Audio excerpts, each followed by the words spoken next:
John, how are you doing? Hey, I'm good. How are you?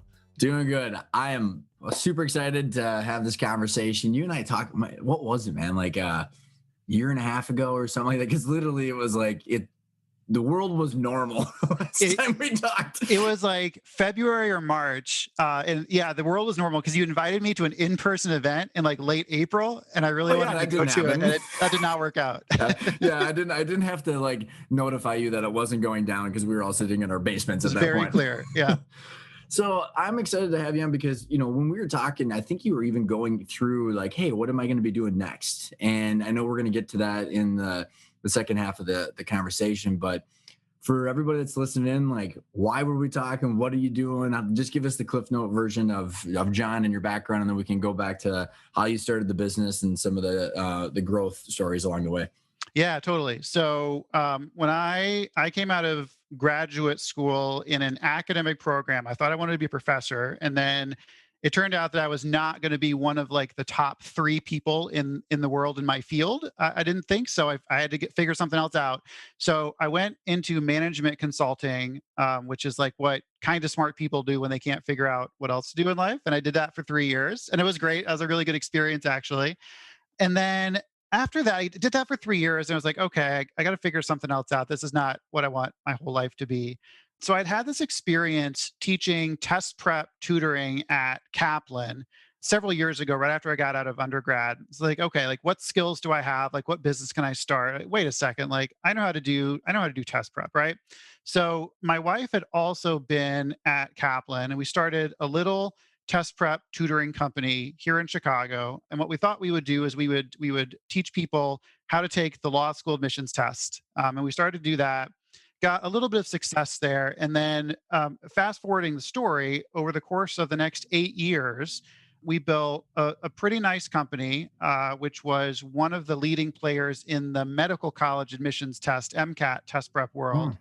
We got that to some scale, and then we were able to sell that company successfully to private equity in 2018.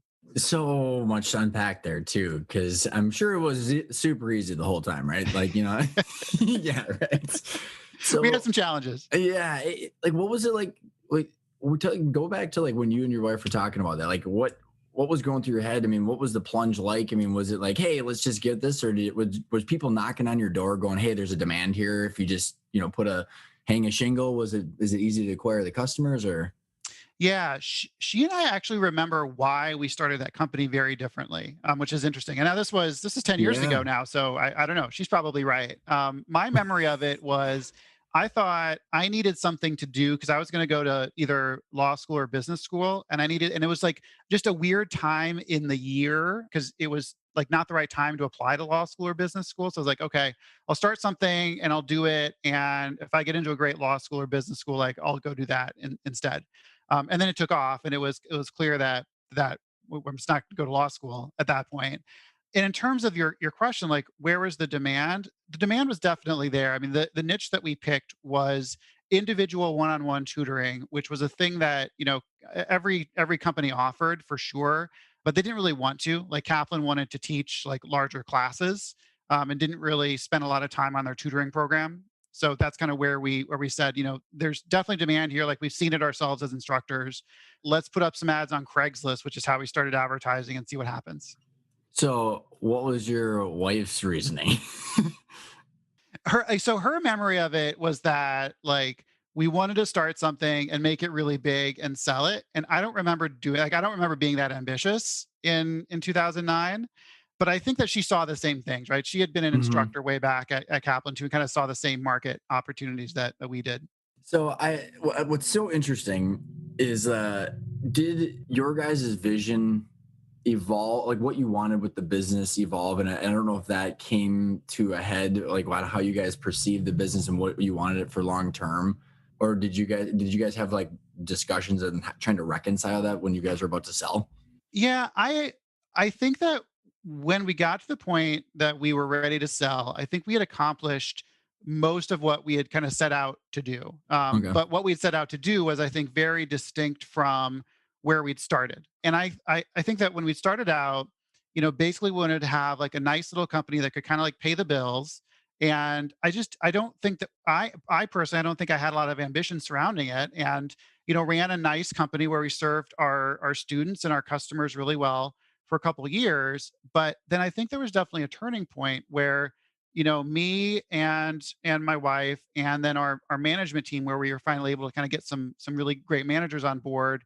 This was about like 2013. We saw the opportunity in this kind of like pre-medical prep market where it wasn't just like, okay, here's some kind of like blue ocean that we could sail to. It was more like there's a huge opportunity here. I mean, that's a multi 8-figure market, and it's Mhm. also a thing where if we do it really well, we'll feel really good about it, right? Like if we're Huh, yeah. successful in helping students kind of on their journey to medical school, like all eyes are on the medical profession now, right?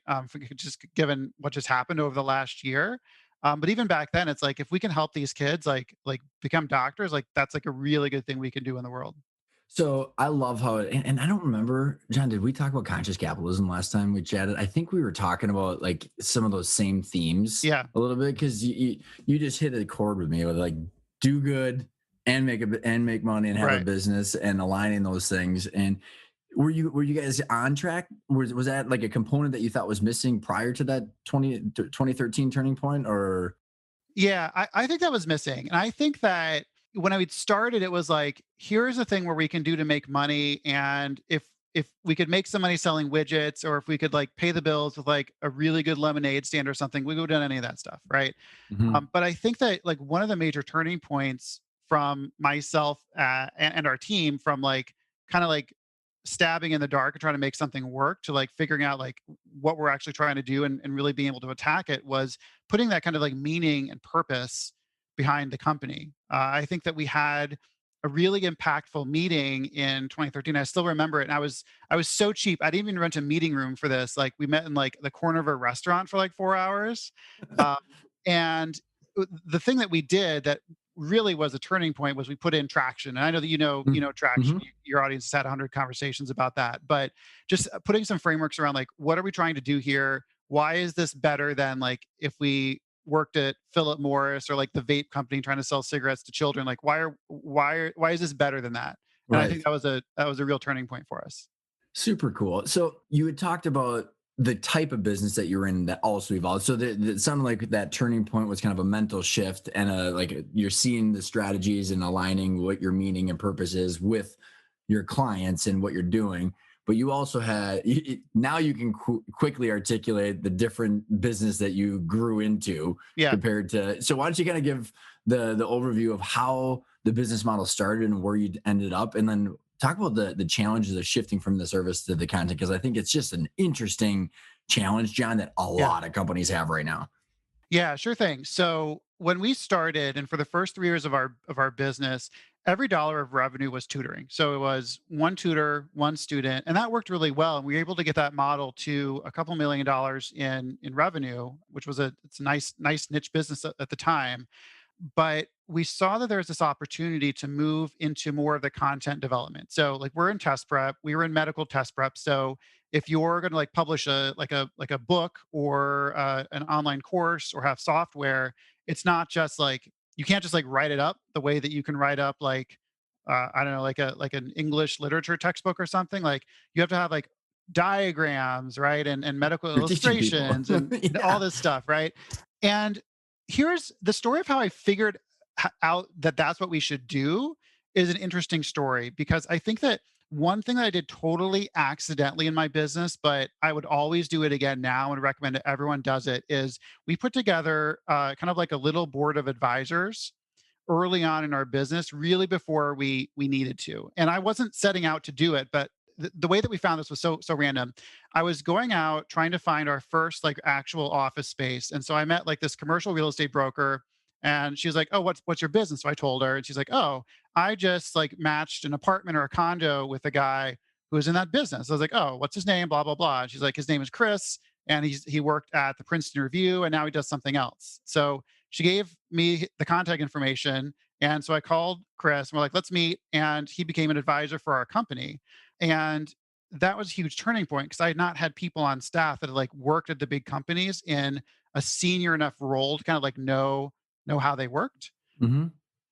So that's kind of where we were able to see like, okay, like there's a big opportunity here in this medical world. Like let's go attack it. Let's go get the right people, the right staff, and kind of go after it. So, what were the conversations why did that make sense for you guys to change the business model? And just some thoughts behind that, John, is like a lot of people like I'm watching service companies right now when they're going, I want to have a plan down the road, but like, oh, it's only one times revenue and it's going to be mainly an earnout. And this is marketing agencies, CPA firms, law firms, consulting firms, any service-based business where they're going, oh my gosh, I don't have a thing here unless it's a machine that like they've somehow figured out how to like a staffing machine or whatever, like there can be service businesses, but like what you're talking about, usually the epiphany happens when people don't have the energy to Mhm. change a business model, or, you're talking about the reinvestment for years and then, waiting for the return. So how did that conversation flow? Was it Chris is explaining like, hey, here's what the outcome could be of what you have, and maybe we should think about this, or like how did that evolution happen in your mind? Yeah, I think that I mean, first of all, there's kind of like a switch that gets thrown where you kind of learn what the exit options are. And of course, like that's why we're all here listening to your podcast is to understand that a little bit better. But like when I started out, like if you would have asked me like, is it possible to sell a business? I'd be like, yeah, I guess so. I don't know how any of that works. Right. So like figuring out like how do those mechanics work? First of all, like making that a thing that I cared about in life was very valuable. So like the work that you and your team do, I think that's really valuable work. What I learned when I started to look into that was kind of exactly what you were saying, right? So if you have a services business that doesn't really have much of a moat around it, and kind of like anyone could do it, like if they got your book of business, the only thing that's valuable is that book of business. Exactly as you said, like maybe that's worth one times revenue, two times, earnings, something like that. But as you start to kind of move up, like in the education world, I'm sure it's the same other places, right? So then you're like, okay, now we have some sort of like kind of like tech enabled services where we're doing some more interesting things with like matching and all that stuff. Like that's worth more. Then if you move into content, that's worth more than that. And then if you move into kind of like software, SaaS, like recurring revenue type stuff, and that's worth even more. So I do think that, I kind of got religion around if we want to have a company that's valuable as an enterprise, yeah, we've kind of got to get out of just doing the services. Okay, so love it. I love this the continuum that you threw out there too. And how did you start to care about this, John? And I'm asking this out of total curiosity because I watch it where like trying to penetrate that is so difficult because you've been sitting in these CEO peer groups too, and I'll just talk about that later. And by the Yeah. time they realize it, then they're burnt out or the timeline's way urgent. And how did you? What conversation or book or something happened where you're like, oh, this is how valuations work and why this should be important to me? I think it was a couple of things that we did. So first of all, one of the things that Chris, my advisor, did for me is kind of take me around and start to meet a bunch of private equity folks that he had known. And he went to like a elite business school, so a lot of his friends ended up in private equity. And it wasn't like we're not gonna like do a roadshow try to sell it. But it's like, hey, can you take a 30-minute meeting with this young entrepreneur who's in this space that's kind of hot? So I met three or four folks in there, and I that was good to have those conversations. And then like just the conversations coming out of it is like, how do these people's minds work? Like, how do these Hmm. valuations work? That's how I started to learn more about it. I think it was valuable to start kind of like tracking other companies in the space because like we were in a really little niche, but in like the broader world of education, even the broader world of like test prep, companies get bought and sold. And if you have a good network, you can kind of like poke around and see like, okay, like what was the valuation and what was driving that. So was there anything like as you're having these conversations, I mean, isn't it crazy how you start to like shift your mindset? You're like, oh, Totally. like it's not just top line revenue and the amount of employees. Yeah. There's something else we're starting to solve for. As you were talking about like you want to align yourself with some more purposeful meaning with the business and doing this, how did you were there any exercise to align the investments that you're going to make in the business and the value that you were going to get out of it with the meaning? Like how are you keeping some of these long-term goals in alignment with each other, or did you have struggles with it? I don't think that we did a good job of doing that purposefully. And the reason is like, I think that the way that those things get articulated within the business ends up being a little different because we had a couple different kind of like small shareholders, but I was like the lion's share of the equity holder of the company. And so when you think about like you're going to go stand in front of your whole company, it's like an all hands. Like, what are you going to talk about? We're going to talk about our mission, our vision, and our values, and Mhm. we're not going to talk about like how can I get like a Ferrari out of this, right? Like that's like not the topic that you want to talk about. Yeah, right. That's not going to motivate a bunch of people, right? Yeah, right, exactly. That's not really motivating to me either, but Right. you kind of see where the example is, right? Mhm. There's a certain subset of equity holders that care about the enterprise value of the business, and then there's a much larger piece of of your business, of your customers, of your employees that care about, are we doing something that's good for the world? Am I respected by my manager? Is my compensation fair? And those do I think ended up being kind of like separate Mhm. categories. Mhm. Yeah, it's so true, man. Like it's amazing that people like they just want to wake up, care about what they're doing, have a good Totally. job. Yeah. Yeah, totally. And the vast majority of people like that's the right fit for them. And that's Mhm. that's why there's entrepreneurs and there's kind of like everyone else in the world. So the one challenge that I've had other people describe, and I personally went through it in a division of our business that we sold, of changing a business model, right? Mhm. So like because it has everything to do with like cash flow, payment terms, how much you're going to reinvest. Because you go from a service-based business and you're making a spread on people to Yep. all of a sudden you're like, okay, now I have to reinvest the money into content and or software that might have like a what a lot of other people that I've seen, John, where like it's a more of a subscription base or whatever. So the cash flow, it's a reinvesting, and then you're building more enterprise value, but you have like a lower monthly payment, and you're going, okay, I don't even know mechanically if this can work with our operations of our business. How did you guys go through that planning process? Honestly, I think we got lucky. So the short answer is that we got lucky and also a little bit smart just based on the kind of business that we were running. So we had a very good cash flow, cash cycle of business, right? Mm-hmm. So Mm-hmm. in the test prep business, you get paid up front by the customer, and then you pay your instructors as they provide the course, right? They're employees and they get paid biweekly or whatever. So the cash profile of that business is very good. I always encourage, like when I talk to young people, like college students or entrepreneurs, they're starting out trying to think about what business can I run. Like think about starting with a business where the cash cycles are really good, right? Think about like if you start an agency, right? Like where your client is going to pay you a chunk up front and then you don't have to pay your people for 30 days, right? That stuff was very important. So to answer your question, like we had spent the last, 3 or 4 years putting together a really nice services based company where the cash flow profile was really good and where there was enough left over where we're able to kind of take quite a bit out of it. Like I actually think I took too much out of the business. If I had to do it again, I would have invested more. But we were lucky that we didn't have to sit down with like sharpened pencils and figure out like Mm-hmm. how we're going to keep the lights on this month as we made these new investments. Super, super interesting. And yeah, I love it because a lot of those service-based businesses that can't make the shift don't have a good cash flow cycle like you're Yep. talking about. I mean, like it's not the upfront, or I mean, it's because and where I mechanically see the challenge, John, is like people are like, okay, well, if I'm making $500,000 and I got to pay my taxes, I got to, live their life, a lot of lifestyle creep happens. I Hmm. see it all day long. And then like, well, the only way to make this work is to reinvest, and I need those distributions. Yeah, Like, and then totally. therefore just like it's like a complete personal, the Ferrari versus the software. Right. Yeah, exactly. And that's a hard question for a lot of entrepreneurs. It's a very personal question. The way that I think about it now, and if I was going to kind of do it again, is you really have to separate out your labor from your equity, right? And so I think a lot of people I love it. I fail. love Yeah, it. yeah, yeah. Thank you. Yeah, I was like that's good feedback. Like a lot of entrepreneurs just like kind of like take some money out of the business and there's no rhyme or reason to it. I'm a big proponent that like basically as soon as you can, you have to pay yourself a salary, right? And your salary has to cover your living expenses at first, but then you get past that and you have to pay yourself like your actual cost of labor. Because if you don't, it's unclear how much money you make. And then if you are interested in selling the business, then it's very hard for the buyers to like put a value on your labor. And I see this as like now a buyer of businesses all the time, where there's like a CEO who's like well known in the industry. He's been doing it for 20 years. The business makes millions of dollars. You're like, look at this line item. It's like, okay, like what's the salary if I have to replace him? And then like they've like penciled in like $50,000 or something, and like you're not going to get like a top CEO for that.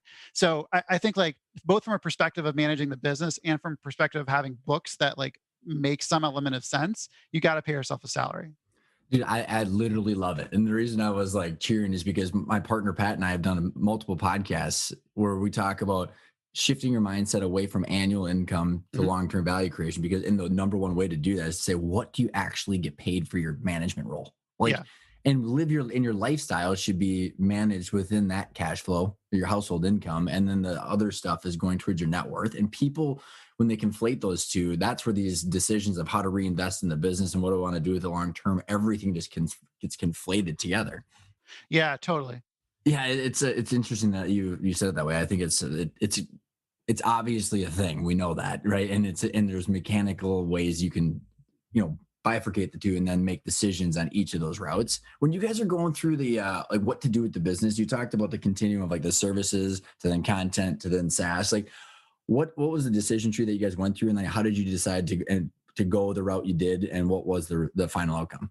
So from our tutoring business, we then went into practice tests and print publications. We invested a ton of time and energy into that. And as I had mentioned, 5 or 10 minutes ago, when you're doing that in the medical field, that's not just like writing text. That's the illustrator and that's the proofreader, and you have to get like expensive people that know what they're talking about in these industries Not because you just can't. 800-word blogs. Yeah, right. Like you can't just like make up like how the heart works. Like you have to have someone that knows. And one of the things, like one of the turning points in our business is we were able to hire a guy who became my business partner named Brian, who had a ton of experience doing content creation, had gone to medical school briefly, like had just had this great experience, and like was like a super great person, like a person of like very high integrity, very high work ethic, good manager. And that was like sort of an accident. Like he applied to be an instructor for us and we hired him as a part-time instructor. And then like when it was time to think about this stuff seriously, is like going through like who can help me with this? Like, oh well, here's this person that can do it.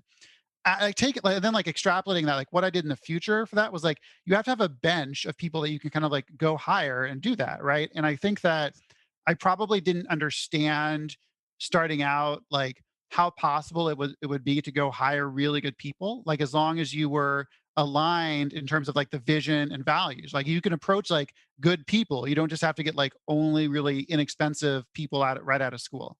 Wow, man. I put an exclamation point behind that, John, because like I got a bunch of clients that we're working with right now, and like they've got a plan. Like so they went through the training, they got a plan, and then they got a good strategic plan, they got the financials now, and then they're still like entertaining, like they got this 5-year plan where it's like you got all this confidence you can hit this.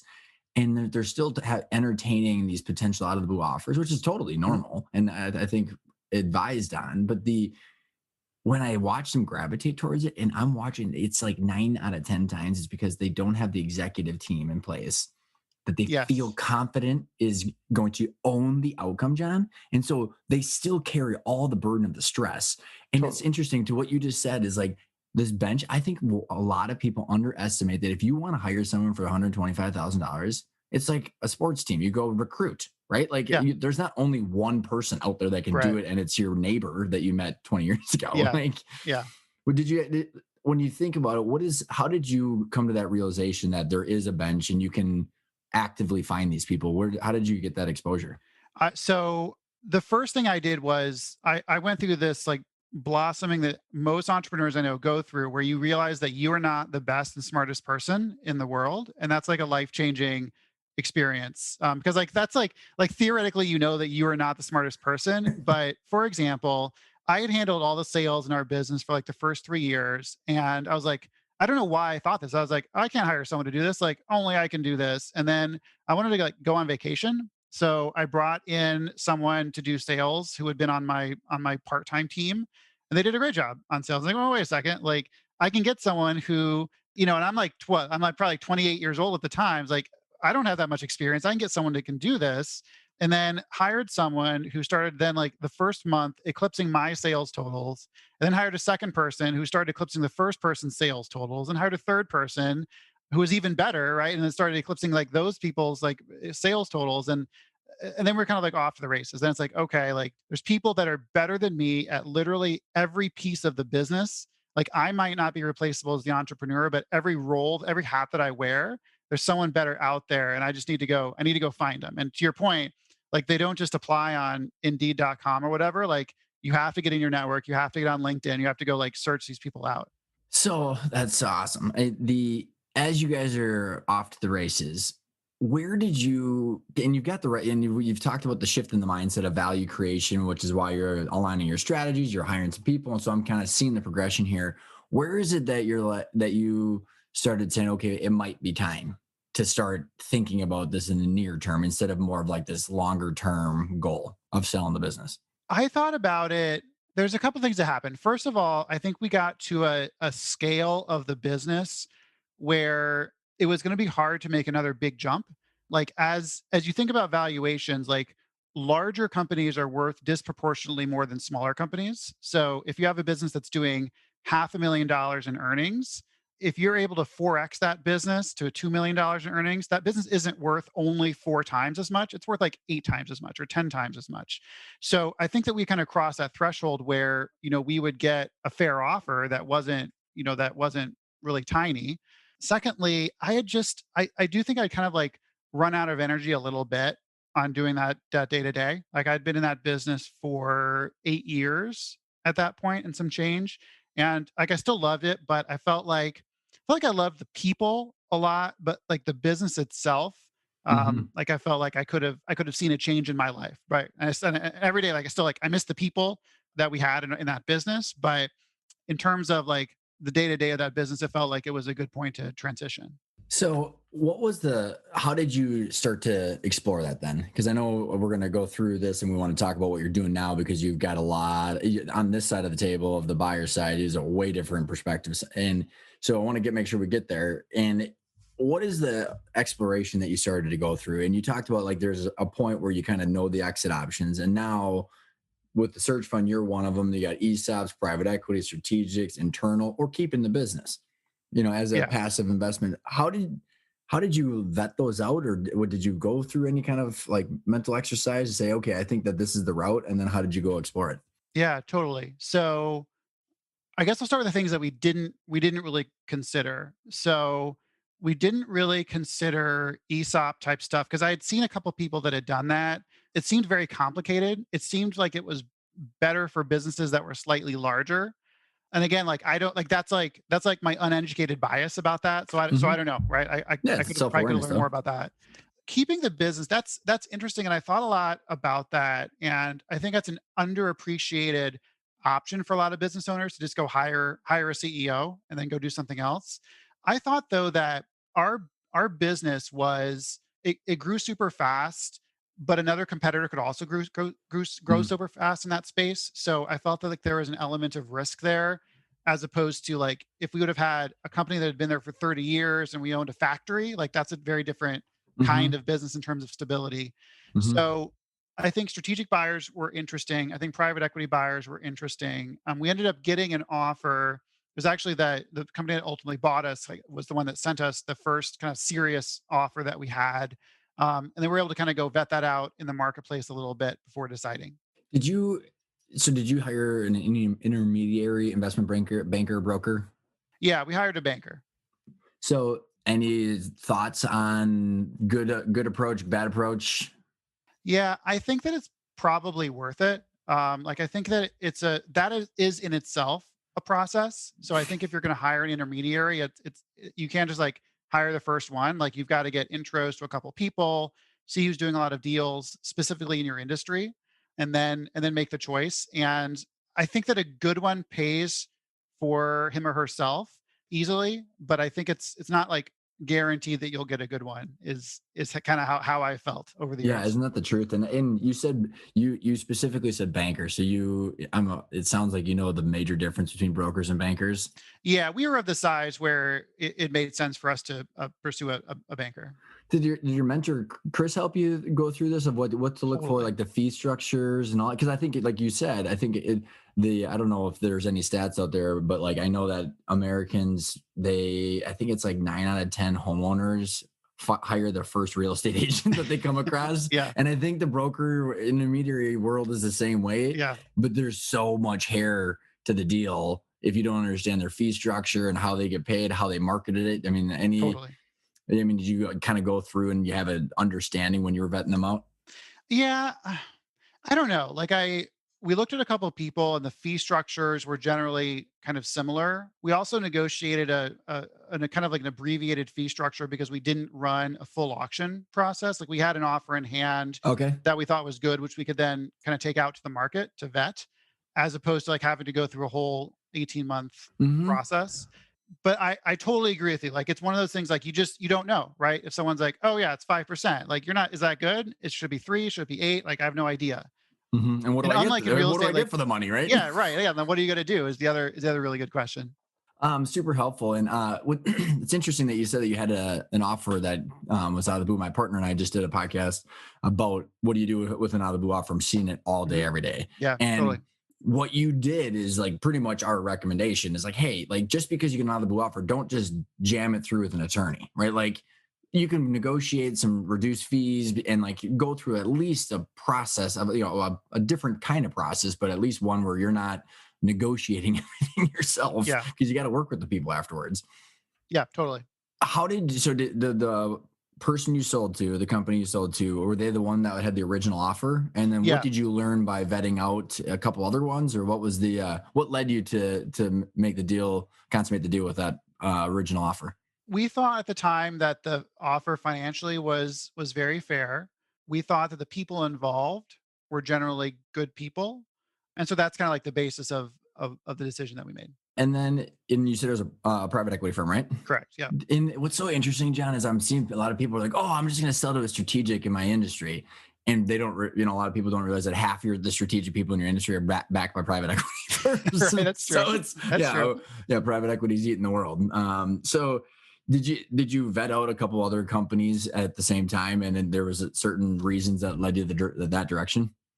Yeah, we did. I mean, we got some offers. We got an offer from a strategic. Decided that just wasn't the right fit. It wasn't the best offer financially for us, so it just was not worth it. So the deal goes through. What happens afterwards? Did you work for the company for a while, and Yeah. So I kept working for the company. I worked there for about 18 months and then ended up leaving at, geez, what year was that? I get my years confused now. End of 2019, left that role.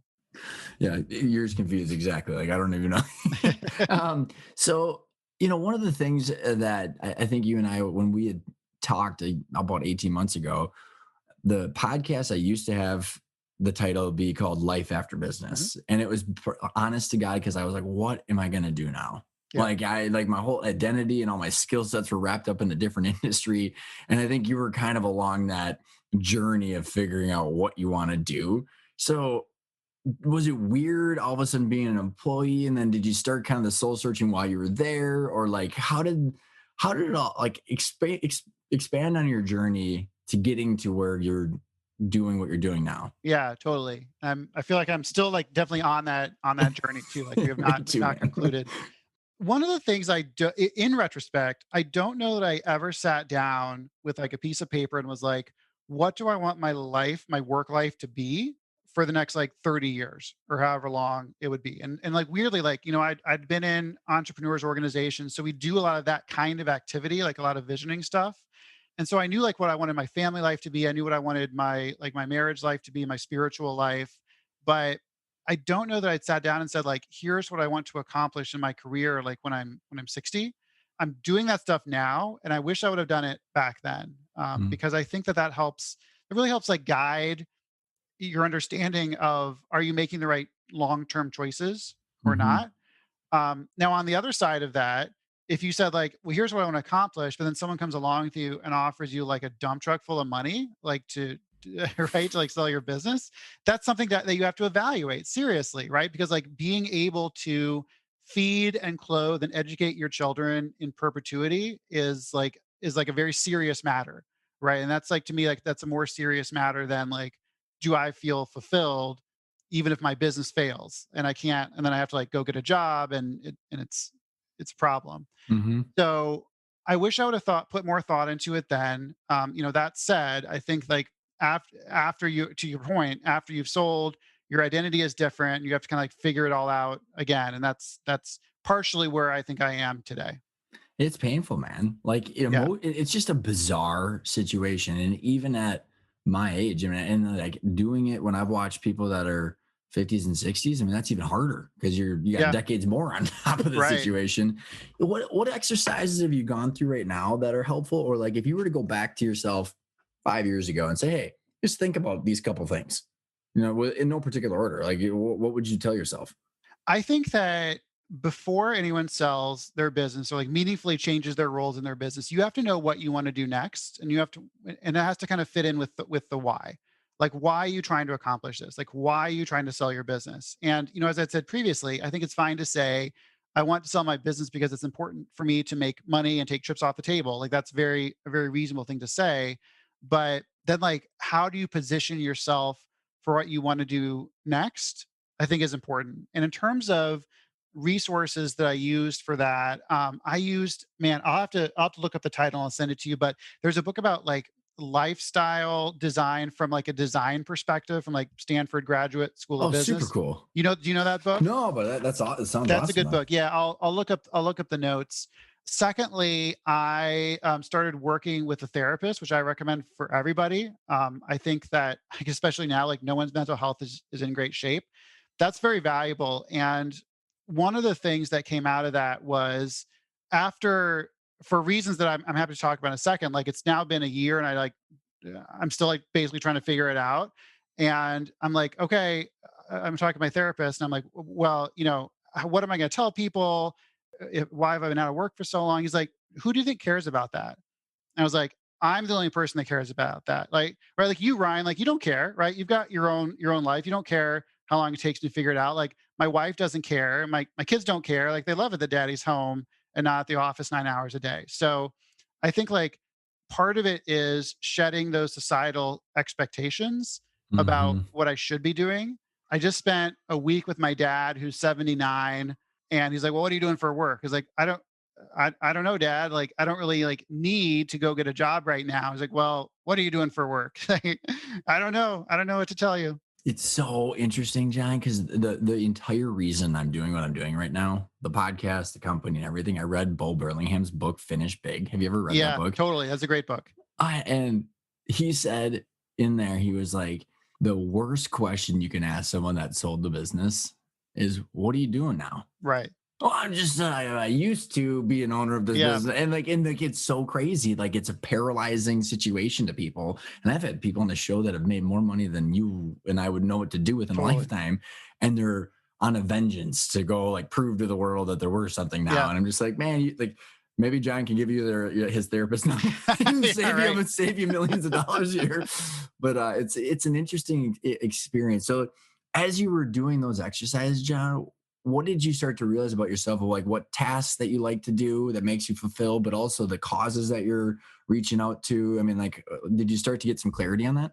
Yeah, totally. So a couple of things that I realized was number one, I think it's all about the people, like the people and the human relationships that we surround ourselves with is absolutely critical. And what I miss about the business that I ran, like I don't really miss like dealing with customer complaints, like I don't, and like even the positive stuff, like I don't really miss like doing the books at the end of the month, see how much money I made. Like I miss working with those people. And Hmm. so putting myself in situations where the people are great, like honestly, like that's the most important thing for me.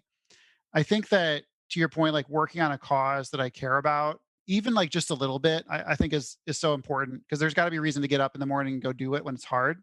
I think like those have been some of the key learnings so far.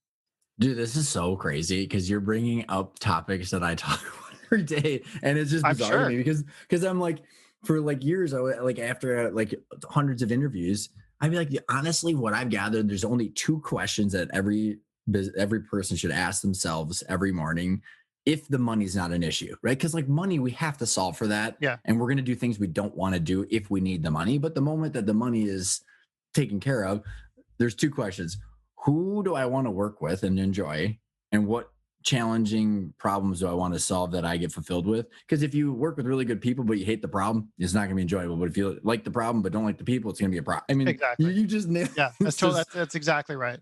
so then how, when you started looking at this, is that, you probably were going, okay, am I going to get a job somewhere? Am I going to be on boards or charities? Like now you're getting to the point of like, what are you going to do with this? So Yeah. like, was there a list of choices that you started going through or how did that experience go?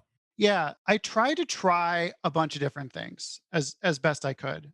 Well, first of all, like I took some time off, and I think everyone should take some time off when they can. Like not like that's such a privilege to like be in your 30s and like not have to work for even like a month. Like just like how so many people have to struggle like in our society with how it's constructed. Take like a week of vacation if you have a job. Like take some time. Like if you can afford to take some time. So I did that, and then COVID hit. And so then I watched my kids for 3 months, which was great. Right. And actually like that's gonna be, I think, one of the best times of my whole life is spending like that time with my kids when they were young enough to want to hang out with me. They weren't, they did online school, but that wasn't like particularly long. Hmm. So that was a great experience. And then it's time to figure out what to do. And so I did a couple things. First of all, I joined two boards of kind of smallish businesses, like about the same size as the business that I had run. That's super fun. And I love working with entrepreneurs. I love coaching when I get the chance. I signed up to be a coach of student entrepreneur teams at my alma mater, Michigan State. That was super fun and very rewarding. And then when it's kind of like, okay, now I got to get serious about something. There's two things that I'm still kind of kicking around. So one of them is I would love to find a great business that I could buy and run. And now everyone on Twitter wants to find a great business they could buy and run. So I'm not alone there. So like working through that search process. And then secondly, like if I find the right opportunity that I'm just in love with to do as a startup, I think I probably could do that again, although it's probably not my first preference. Yeah. Have you ever read the book Buy Then Build? Totally. Yeah. Yeah, Yeah. Walker Dybel Yeah. is Yeah.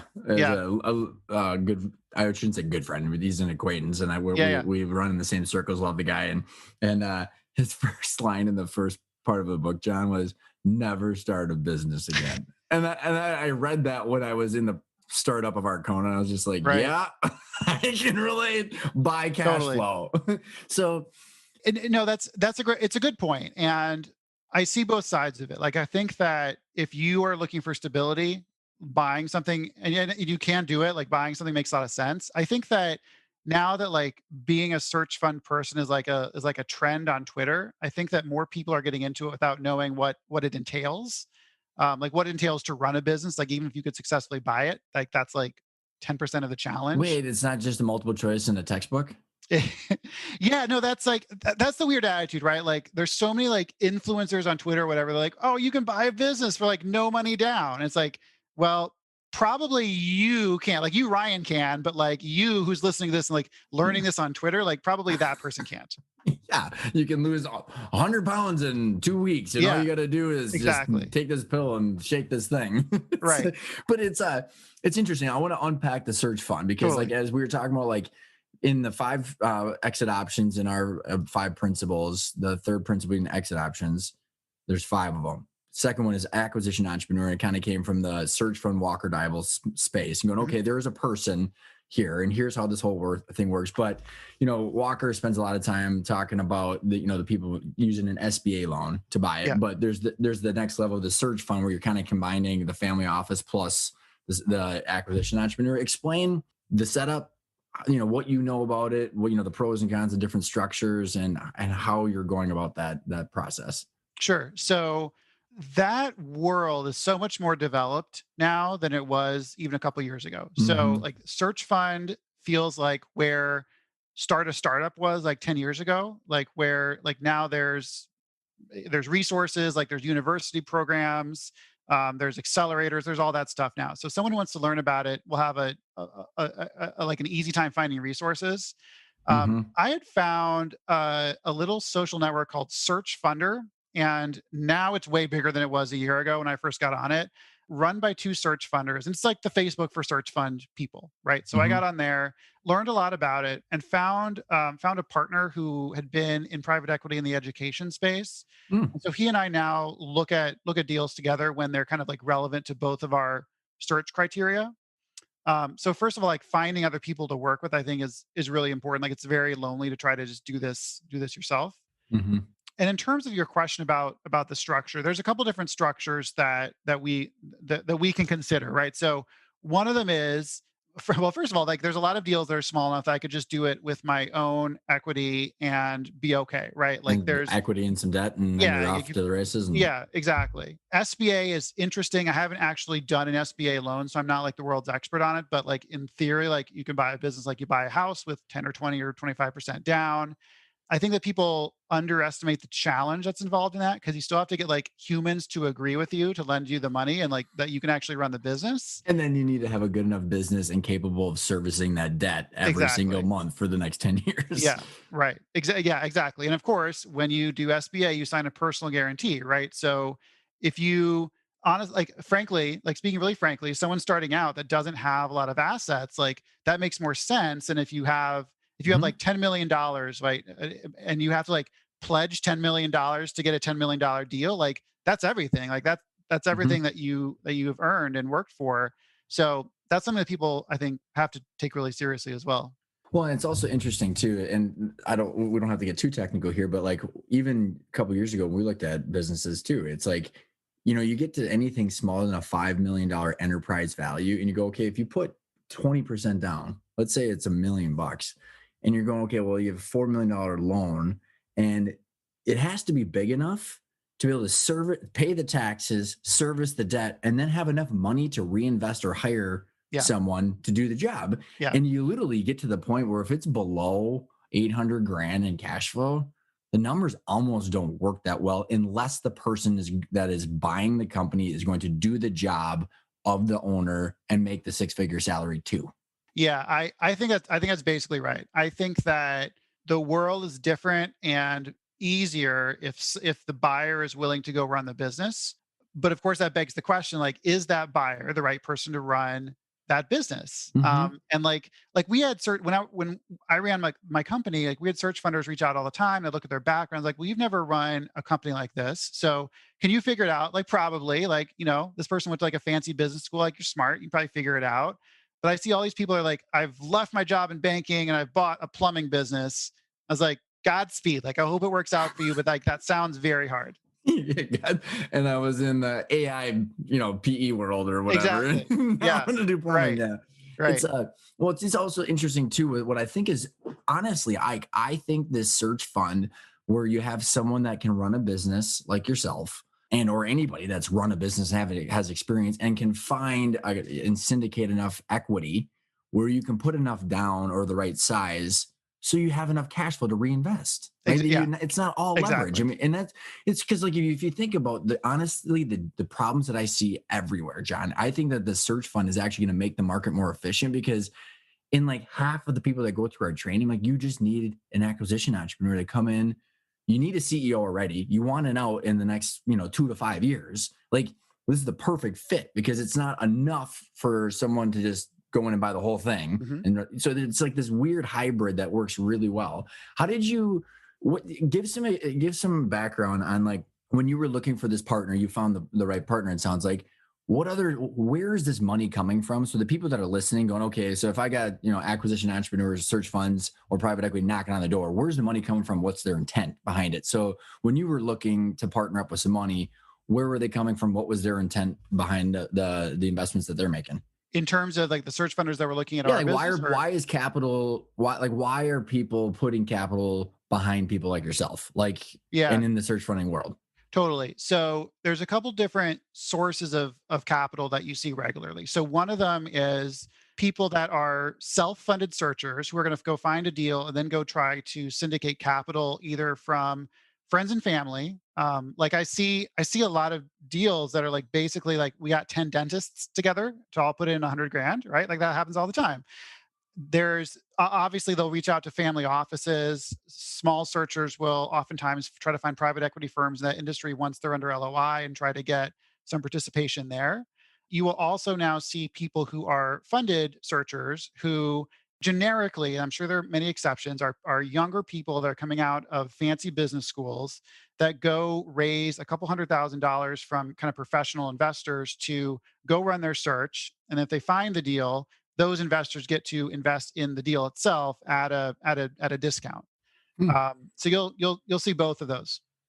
It's so helpful, John, in kind of explaining this because, like you said, that you got reached out to a bunch, Totally. and because the searchers are whipping up a website and they've got their bio and their background. So like people that don't owners that don't know the difference of a private equity firm versus the strategic versus the family office versus the search fund, all they see is an out of the blue email or Right. letter and then a website, and they have no way to discern the difference of everything. Yeah. So to me, thinking about it from the perspective of being an entrepreneur, I would see two big differences. One big difference is that in if private equity wants to buy your business, they don't want to go run it. Like they don't want to get off the private jet and like go scrub the toilets at your business. Whereas the search funder, oftentimes that searcher will become the CEO of the business. That's a big difference because number one, it matters how you transition. Like if you care about the legacy of your business, that's important. Number two, oftentimes private equity firms will try to incentivize you as the owner to stay in your business, whereas search funders are more likely to like want you to transition out. The second big difference is that private equity firms generally have a pool of committed capital, whereas search funders are going to have to get your business under LOI, and then go syndicate the money, which is much more challenging, right? So I think that one of the things that is good if private equity wants to buy your company is that their chance of being able to close that deal is better because they know how to they have the capital committed, they know how to raise the debt. They do this all the time, right? Like they're not first year out of Chicago Mhm. booth and they've never done this before. Like they've closed a bunch of deals before. Mhm. It's so interesting, man. Because like I wonder if there's options out there. Like I think about like all so many of the companies that we're working with that are in that right size that could make that work. Where Yeah. they're like maybe 12 to 24 months out from like the value or an extra value pop that they want, Mhm. and they want to try out the fit of an executive and then have some sort of exit. I don't know if there's a way, if you've seen anything in the circles that you're in, John, where like someone comes in, you get paid a salary because the company needs a CEO to transition the other owner out, but there's a transition period of growth Yeah. that maybe you insert like a stock appreciation plan or some sort of synthetic equity to get to that new valuation. Because like a lot of the times I see that people are like, oh my god, I just want an additional 20% in value, and then I'd be willing because Totally. then I could get more upfront, or then I could get to know someone. So there's like this period of time. Have you seen any unique structures there that kind of align the different timelines and motives? I here's the challenge. The challenge is most buyers want control. So Hmm. they want to have 51% or more of the business. And most sellers, if they were doing that, I think would be challenged to give that much up. But I think it's an intriguing idea because I've seen so many businesses in kind of like the, $1 to $3 million enterprise value range, which the really dick way to say it is that they're undermanaged. The nice way to say it is that they are run by extraordinarily talented people whose niche is doing the job. It is not business, right? So, like, 100%. prototypically, this is the HVAC manufacturer who does $5 million of revenue because he knows how to install HVAC and he knows how to hire and manage a blue collar workforce, but doesn't know how to do marketing, doesn't know how to like do finance, can't go Financials, raise yeah, debt. strategic planning, all Yeah, that stuff. exactly. Yeah.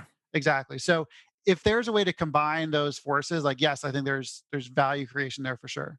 And not to be too shameless here is like if someone went through our training, you said, because like here's Totally. how Yeah. here's how it works. So like Yeah. it's so interesting because I could totally, like, two different polar opposite examples is an owner that understands, okay, mechanically here's how a business is supposed to work and run, and okay, now I actually get it, and now I know why what I was doing was a job and I was sucking all the cash out, not managing things properly.